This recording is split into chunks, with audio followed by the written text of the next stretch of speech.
Hi Terry, hope you're well.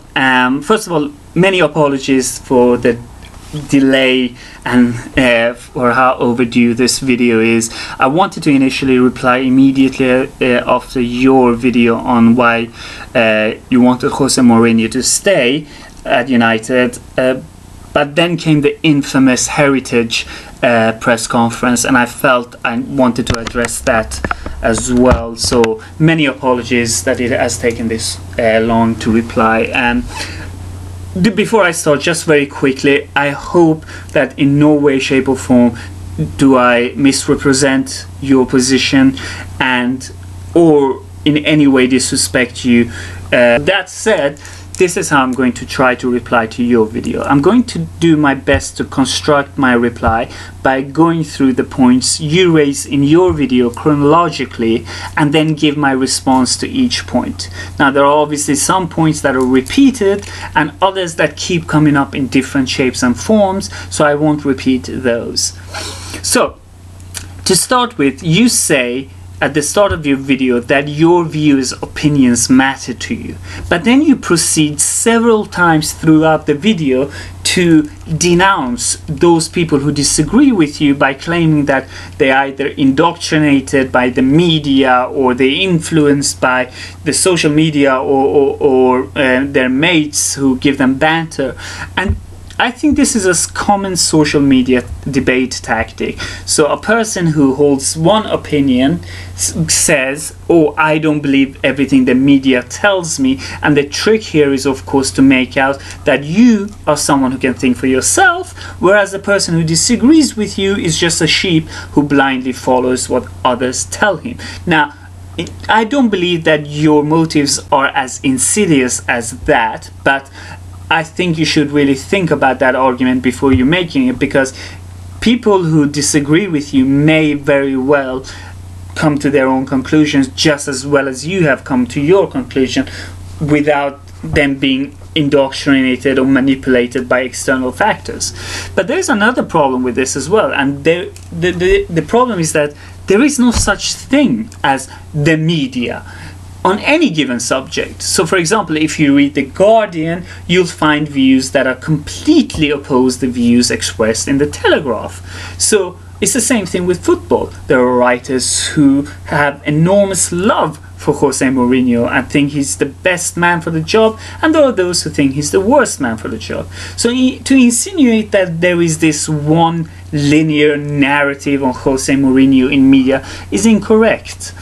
Point 2. You say that the Jose out brigade has reared its head after the defeat to Sevilla. And I'm sure there's a lot of that. But, and even though I can only speak for myself, I still believe there are many of us who have been Jose out for a long time, and we didn't suddenly pop up as soon as we lost a game. Now, of course, we become more vocal after certain games, especially like the one against Sevilla. But I don't think there's anything wrong or strange with that. You obviously spend a lot of time with the likes of Troops and DT, and if you look at their videos after they beat Spurs at the Emirates earlier this season, there wasn't any Wenger out, even though they are some of the most fervent Wenger out proponents there are in the world, probably. So of course you're going to be more vocal and less vocal at different stages throughout a season, and it's not right of you, I believe, to say that, oh, as soon as we lose a game the anti-Jose crowd becomes vocal and they pop up. It's just not right. We're always there. It's just that we're more vocal at certain times and less vocal at certain times.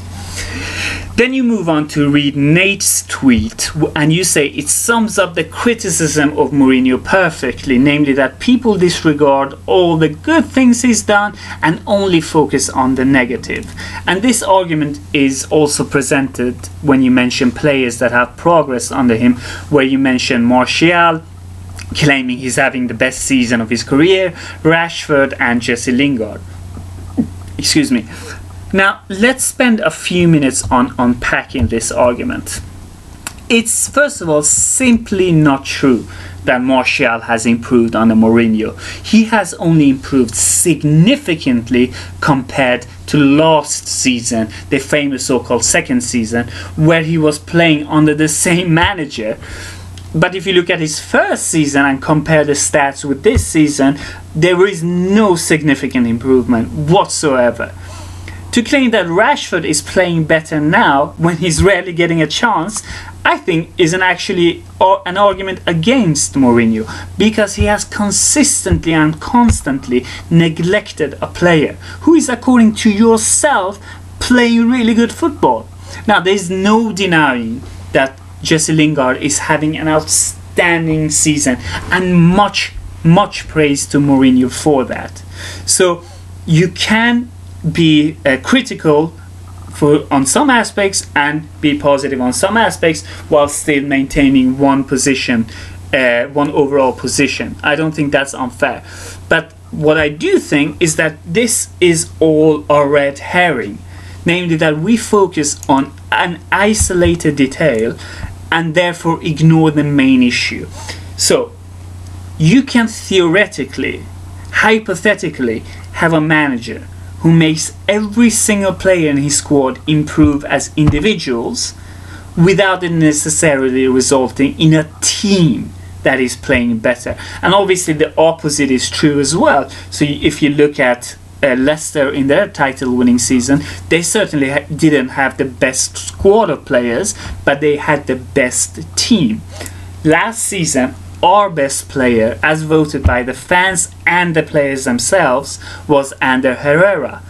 Now, there is this myth, and you've actually said it yourself, which I just find very strange, that Ander Herrera has had an injury-ravaged season. That's simply not true. Long before he even was injured, he'd been reduced to playing bit parts and ignored by Jose Mourinho this season, until injuries to Paul Pogba and Marouane Fellaini gave him a chance, and he really took that chance. Unfortunately, that's when he got really injured, but he wasn't injured for most of the first half of the season. Adam then says that we are factually improving, so scoring more goals, having more points, being second in the league, and had it not been for that phenomenon that is Manchester City, we would possibly be top of the league, or at least fighting for that top spot. So this may surprise you, but I agree with every point made. One has to be deluded or dishonest to claim that Mourinho hasn't improved Manchester United from when he took over, seeing as the points on the table clearly demonstrate that we have, as does our position in the league. But, and again, I need to reiterate that I am only talking for myself and no one else who may also want Jose out. I don't believe any of these confronts the issues I have with Jose and the points I've raised even before we hired him, which I would go on to at the end of this video. So I just feel, for me, these are just strawman arguments, as they don't confront the reasons why I want Jose out. But to be completely fair to you, you can't go through every single person's individual arguments and refute each. You may not even have heard the reasons I have, so it's not a criticism of you that you're not confronting my personal position.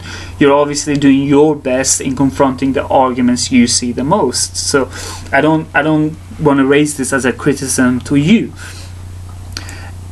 Moving on, at minute 4:30, you move on to the spending. And here you and I have a direct disagreement.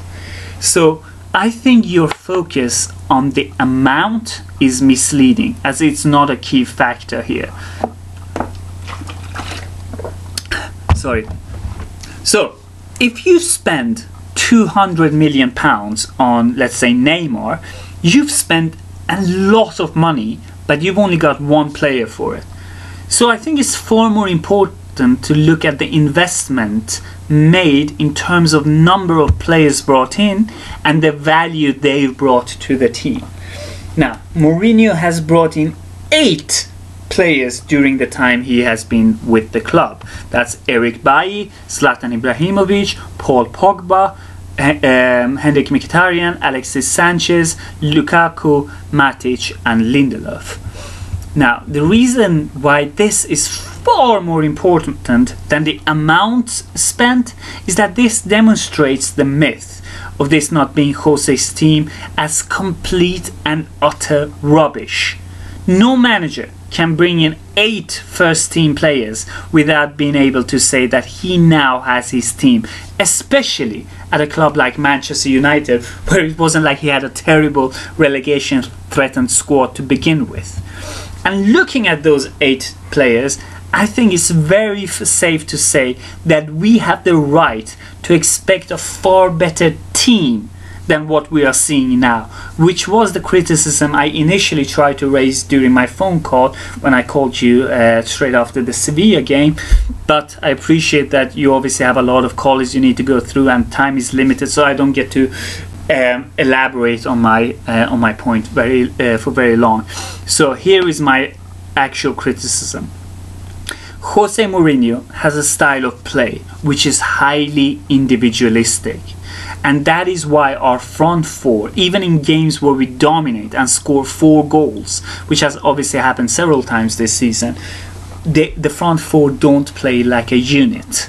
Like Paul Scholes said the other night, the only time he has seen us play a balanced attack has been when Mata has been playing, and that's because obviously he can tie the attack together, and he doesn't get to play that very well. He does play a lot, but certainly not not the first name on the team sheet.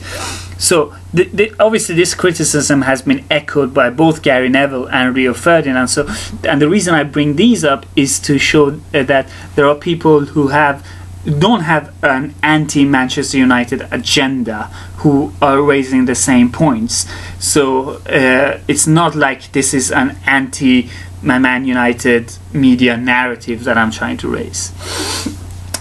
So going back to the individualistic attacking style, this approach is not as effective anymore in today's football.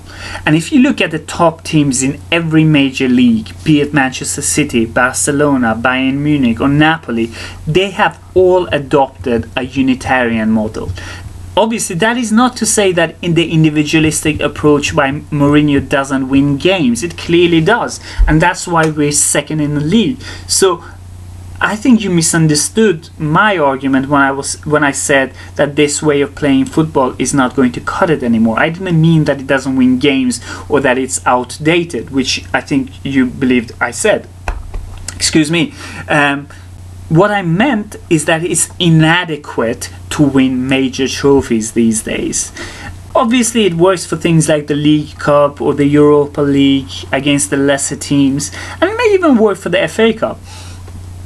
But it won't ever win us the league or the Champions League when the really good teams are playing the Unitarian style of football.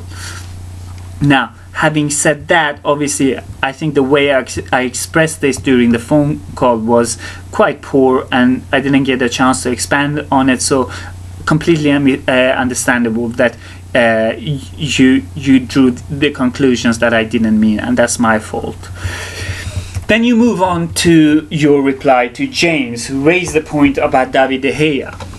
And in my opinion, you're wrong, because David De Gea hasn't improved under Mourinho, whereas someone like Sterling certainly has at City. But that's not the point. The point is that as a team, we flatter to deceive. I doubt many people would say that De Gea has actually progressed under Mourinho. But what I don't understand is, why wouldn't you be able to say that some players have regressed under Mourinho without being able to say that the players who are performing well haven't progressed under Mourinho? It's a false dichotomy. So I think we both agree that someone like Mkhitaryan regressed, and the fact that he now has as many goals and assists for Arsenal as he did for United this season is telling. But then to say that Martial has improved because of Mourinho is highly contentious, because first of all, he had a bad season under Mourinho last year, but an excellent season before that with more goals than he has achieved so far this season. That obviously may change. We still got a few games to play. And seeing that he's still very young, this is to be expected. Rashford scored 5 goals in 11 appearances under Van Gaal, but he has scored 6 in 27 under Mourinho. So how he is improving, I'm not sure. Last season he only scored 5 in 32 appearances, so you could almost argue that he's regressing. Then you have the likes of Matic, Lukaku, Zlatan. They were all ready-made players when they joined United. So I think the only player no one can argue has improved under Mourinho is Jesse Lingard. But the truth of the matter is that it's impossible to know to what extent Mourinho has improved a player or made him regress. We can only look at what's on the pitch and make informed decisions. I don't like these comparisons, but it's obvious that Guardiola has made Sterling and John Stones far better players than they were, because he changed the style of play or improved their style of play. But it's not a stupid thing to think that Mourinho failed to get the best out of Mkhitaryan. But with someone like Rashford or Martial, you can't say one way or the other, as we don't have much to compare with. Now, then you go on to the percentages of win rates between the various managers, and I think they're all meaningless, because I just don't see how they take into account many different factors, and I'm sure you agree with that, so I won't spend too much time on it. Excuse me. Then at minute 10:30 you say we're still a work in progress, and here is one of my biggest disagreements with you, because after 2 years and 8 new players brought in, how on earth can we still be a work in progress? It's not like the likes of Martial, Lingard, Rashford, De Gea, Valencia, Ashley Young, Mata, and to some extent Phil Jones and Chris Smalling weren't there when Mourinho took over. And with the exception of Mata and Martial, the rest are stalwarts under Mourinho. So how on earth are we still a work in progress? It took Guardiola 1 year to get City being the team they are today. Conte won the league with pretty much the same players that had performed so incredibly poorly in Jose's 3rd season, bar N'Golo Kante, who slotted into that Chelsea team like he'd been there for years. So here's my question to you. How long are we going to be a team in progress? Klopp certainly didn't have the same quality of squad when he took over, and neither did Pochettino.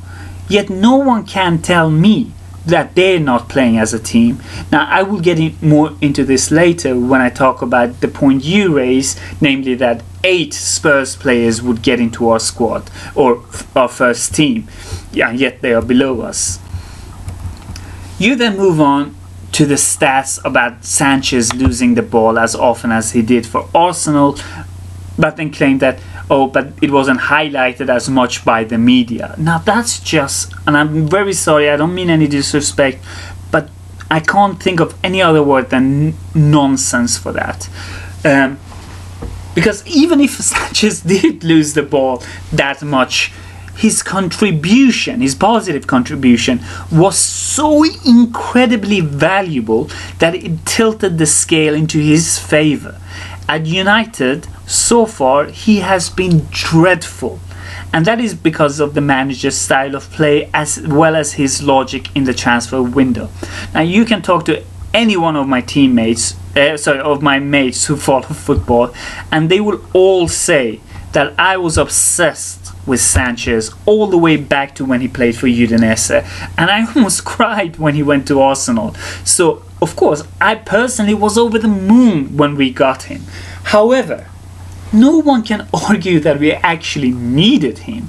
Yet United bought him with no apparent strategy of how to use him, and have basically thrown him onto the pitch thinking that he will come good since he's a good player. There doesn't seem to be any tactic between Rashford, Sanchez, Martial and Lukaku, and the only time there's any coherence is when Mata plays.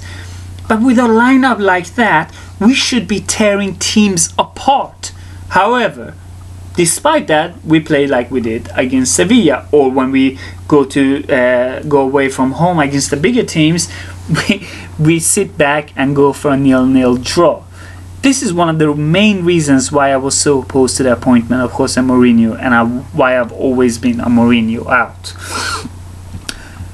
But here you go, you do something that's really interesting. You call the fans who go after Mourinho when we lose a game like the one against Sevilla for fickle, but then you disregard the opinions of the people who've always been Mourinho out as being too biased. So we're damned if we do, we're damned if we don't. If we change our mind about Mourinho after a few losses and become Mourinho out, then we're fickle. But if we're consistently Mourinho out, then we're biased. So we basically can't win. Then you keep on going on about what were you expecting? I don't think that's the right question. Certainly for myself, I am against Mourinho precisely because of him realizing the things that I expected would happen with him at the helm. Now, I will clarify all of the reasons I was against him shortly. At minute 1550, you ask, did anyone expect Manchester United to win the league this year? And you say, and I quote, I didn't see many United fans saying that in the summer. Now, I'm flabbergasted by this, because I'm just assuming that you and I have very different social media feeds, because everyone and their uncles were talking about that famous Mourinho second season, and that was across pundits, ex-players, current players, the media and fans. So yes, there were a lot of expectations on us challenging for the title this year. Then you move on to the one, I guess, in my opinion, good point that you made, namely the one about Spurs having a better first 11 than Manchester United, yet they're doing worse than us. And I really thought a lot about this, and initially I thought, you're right, that's a very good point, but having actually dissected it, I don't think it's true. Now, let me explain why. First of all, Harry Kane is certainly better than any other attacking player that we have, and would certainly be ahead of Lukaku, no doubt about it. But Wanyama, is he seriously better than Matic? Is Dembele better than Pogba? Right now he certainly is, but the Pogba who played under Conte, or the Pogba who plays under Deschamps, is certainly miles ahead of Dembele. Is Dele Alli better than Sanchez? I doubt it.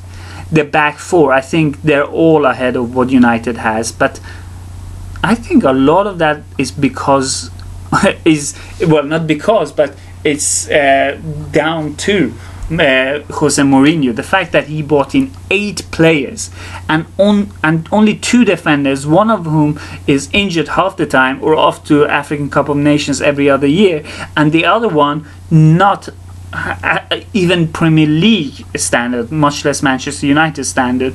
And I mean, I'm from Sweden myself, and I remember Swedish media, they were flabbergasted that Mourinho bought Victor Lindelof, because not even in Sweden, who are the most biased media, who have the most biased media in the world when it comes to Swedish players, would thought that Victor Lindelof was good enough to play for Manchester United. So I think the fact that Jose Mourinho hasn't addressed the back four, and that we don't have a back four as good as Spurs, is telling. Now, carrying on, you said that Eriksen would get into Manchester United squad. Now, this is, I guess, ambiguous, because I personally think that Juan Mata is better than Eriksen, but he just doesn't.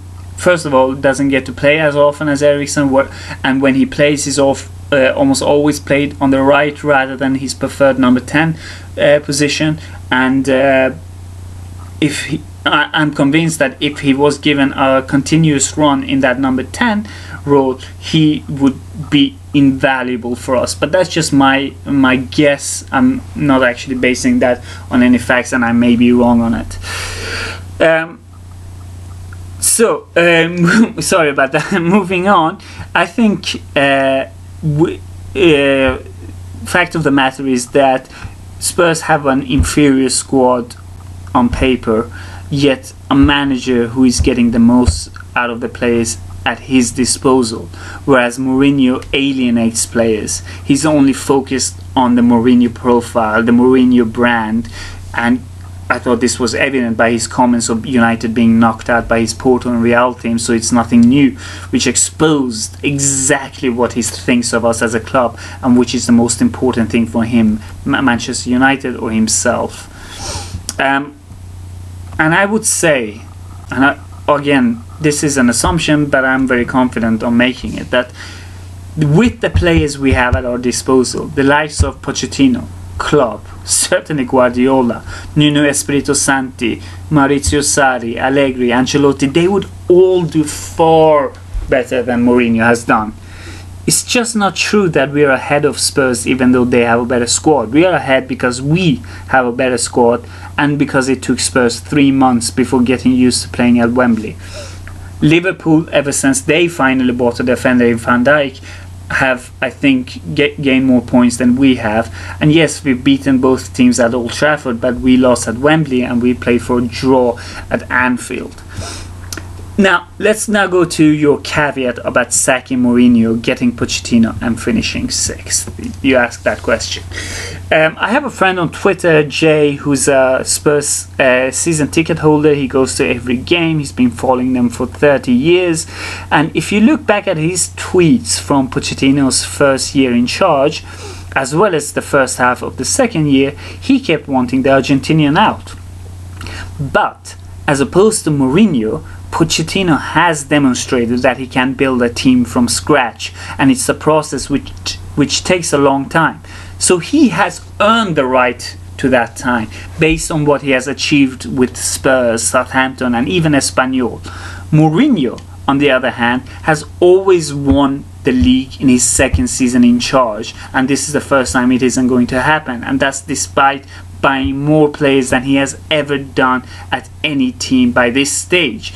The reason why I'm saying that is that Mourinho has never been a manager who builds teams from scratch, with possibly the exception of Porto, which was over 16 years ago. He takes over ready-made teams and makes them better with 1 or 2 additions. So if we get Pochettino, we would give him the same 2 years that Jose has gotten, and if he doesn't demonstrate that a competitive team is about to emerge, then it's time to look elsewhere. What's the big deal about that? That's just football these days. Gone are the days where you had someone like Sir Alex Ferguson at a club for 27 years. You look at the likes of City or Chelsea, and you know, if a manager isn't performing consistently, he's out. I mean, my favorite manager after Sir Alex Ferguson over the last 10 years or so has been Carlo Ancelotti. And he's the only manager in Premier League history who's won the double in his first season. And in his second season, he was sacked. So, you know, and certainly that hasn't caused Chelsea too many issues. Over the long run, they've still won the Champions League and the title several times since. So I just think that in today's football, if the manager isn't delivering to the expectations, there's nothing wrong with sacking them and looking elsewhere. Mourinho has had 2 years. Our attack is not working like a team. It's a bunch of fantastic individuals who have won us many games, but to be able to fight for the big titles, we need to be able to attack like a unit, not a bunch of individuals. Then you go on to say that wanting Jose out now is a knee-jerk reaction. I'm sure you're right about some of the people who want him out, but I can only speak for myself, and what I'll say is that I never wanted him in to begin with, and in my opinion the reasons I was against his appointment have mostly been justified. You then go on to say something that is highly contentious and then claim it as a fact, even though I think it's completely wrong. You say Spurs were dumped out naively in the Champions League with better first team players and no one is having a go at Pochettino. First of all, I've already said why I think you're wrong on why Spurs have better players than Manchester United. But to claim that Spurs playing against a Juventus team who have been winning Serie A non-stop for 6 straight years, have been in the 2 of the last 5 or 6 Champions League finals, and have players like Chiellini, Dybala, Higuain and Buffon, and compare that to us losing against Sevilla, who just lost against Leganes, by the way. That's just ludicrous. I mean, you can't compare this Sevilla team, to Juventus. And as for us being boring, you claim those of us who think we are boring are indoctrinated by the media and rival fans giving us banter. Now, here's a question. What on earth are you basing that on? That's just an empty, hollow comment designed to dismiss those who agree with you as being easily manipulated, whereas you are strong enough to think for yourself. Now, I respect that you don't think that we play boring, but I find myself playing on my phone while we play, even when I go to games at Old Trafford. It's painful at times. Maybe not as bad as during Van Gaal, but by God, it's not much better. Then you end the video by pointing to City having a phenomenal season and everyone who's compared to them will fall short, which is definitely true. But to then say that the media has created this myth, as you call it, of winning not being the most important thing, but it's the way of playing football, I think you're completely wrong. First of all, I personally don't understand how playing what's considered beautiful football is in any way separate from winning. Winning can be done without playing nice football, that's for sure. But I don't think nice football can be played without winning. And that obviously isn't about an isolated game here or there, but over an entire season. So let me go into the reasons why I want Mourinho out. These are the reasons I started with when I opposed his appointment, and it's clear looking back that I was wrong on at least one of them. So the others I feel I'm right about, but I would welcome your reasons to why I'm not. Now, reason number one, we've already discussed a lot about this, and that is Mourinho's style of play. So he's obviously renowned to be this master pragmatist, and even at a club like Real Madrid, where they acquired a record total points in a season, he was lambasted for not understanding the culture and identity of Real Madrid. This is as true for United. We are a club who have a specific identity steeped in the traditions of Sir Matt Busby, George Best, Bobby Charlton, Alex Ferguson, Cantona and so forth. Mourinho is the antithesis of that style of football. Yes, we've had periods where that hasn't been the case, but those have been under different circumstances, where we haven't been the global juggernaut that we are today, when we haven't had the resources we have today.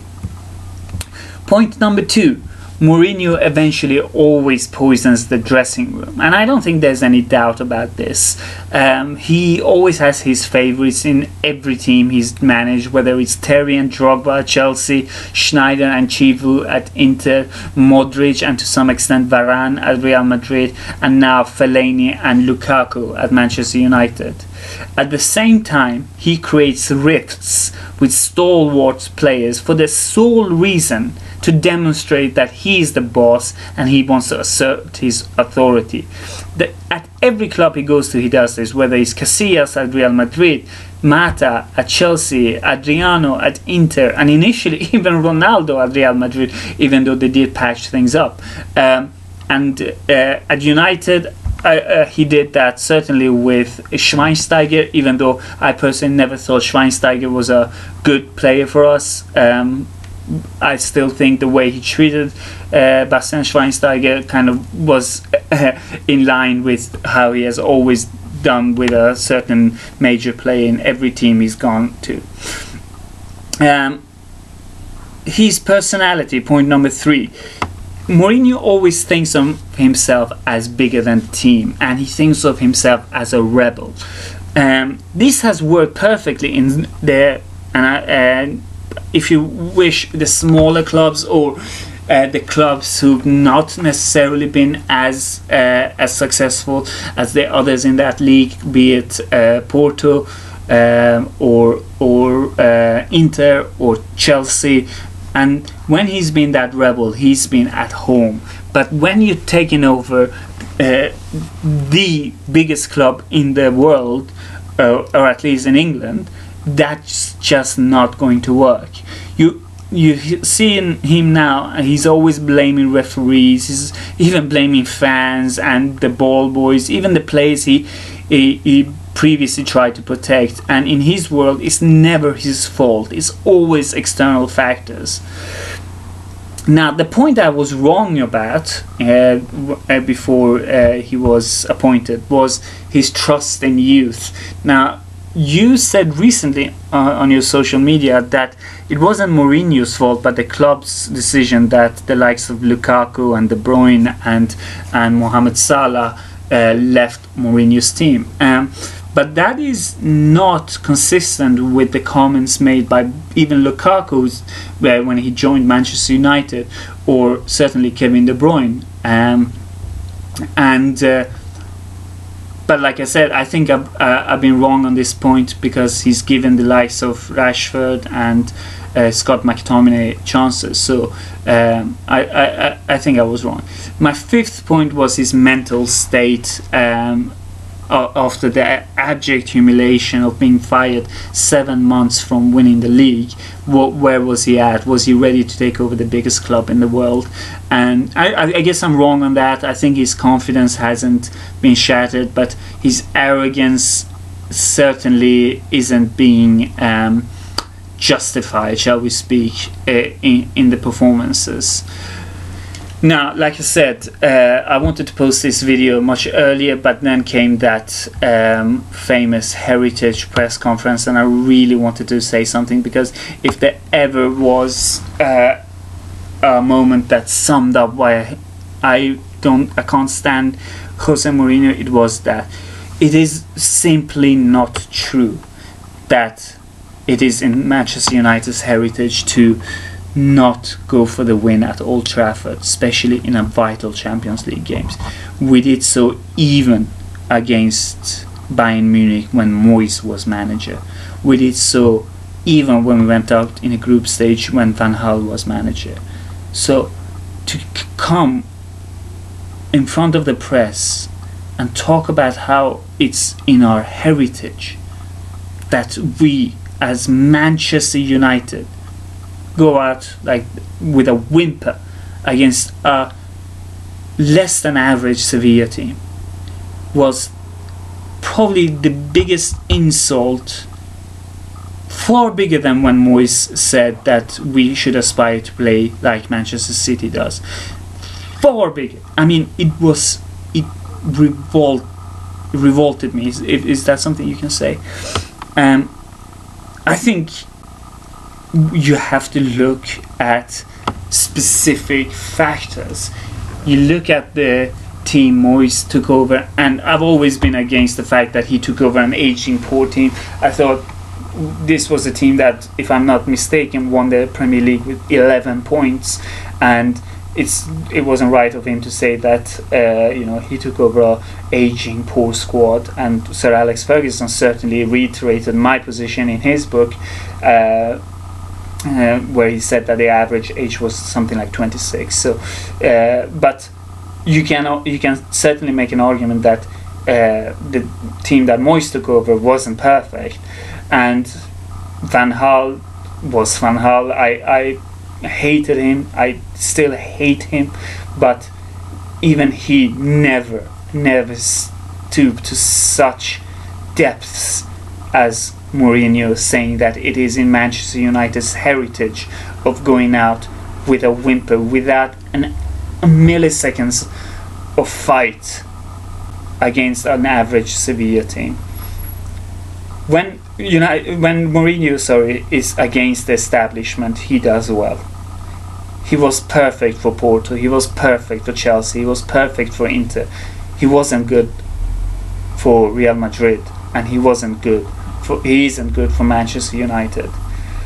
His personality is in conflict with the personality of the club, and here the club will not change its personality. The club will not change its DNA.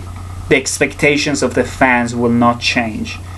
So one has to give, and Mourinho is too stubborn and too selfish and too narcissistic to ever change himself, and that is why I am against Mourinho.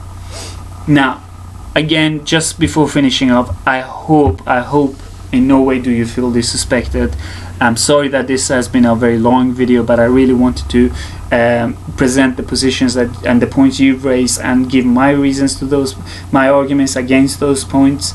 And I hope that we can, have a chat instead of doing this back and forth like this.